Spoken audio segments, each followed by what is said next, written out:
السلام عليكم. موضوع مركون بس خطير جدا على خريطة الموانئ في القرن الإفريقي. الصومال أعلن رسميا إنه ألغى كل الاتفاقيات مع دولة الإمارات، مش اتفاق واحد ولا اتنين، كلها. والإلغاء يشمل كمان اتفاقات الأمن والدفاع، وكمان التعاون في موانئ محددة بالاسم بربرة، بوصاصو وكسمايو. ليه ده مهم؟ لأن الكلام مش عن تجارة وبس، البيان اتكلم عن السيادة والوحدة الوطنية والاستقلال السياسي. وفي خلفية الملف في نقطة حساسة جدا: مين يسيطر على الموانئ ومين له نفوذ عسكري.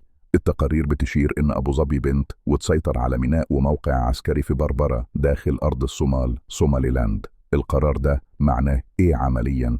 يعني الصومال بيقول أي شراكة لازم تكون تحت سيادتي وبقواعد واضحة، وإلا تتشال من الأساس. النتائج المحتملة، خلينا واقعيين، لو الموضوع واقف هنا يبقى إعادة تفاوض، شروط جديدة، رقابة أعلى، وترتيبات أمنية مختلفة للموانئ. لكن لو اتصاعد ممكن نشوف انسحابات سريعة، تعطيل تعاون أمني، وتوتر في خطوط التجارة والبحر، لأن الموانئ دي مش محلية، دي عقدة لوجستية في منطقة حساسة أصلا. والأهم، القرار ده يفتح الباب لدول تانية تقول الموانئ والأصول الاستراتيجية مش بيع وخلاص، لازم ضمانات سيادة وشفافية ومصلحة طويلة المدى. خلي عينك على 3 إشارات في الأيام الجاية: تصريحات رسمية من الصومال والإمارات، أي رد من الشركات المشغلة للموانئ، وأي تغيير في ترتيبات الأمن البحري في المنطقة. القصة دي مش خبر عابر، دي اختبار. مين يقدر يقول لا في ملف سيادة، ومين بيحسبها غلط لحد ما الفاتورة توصل.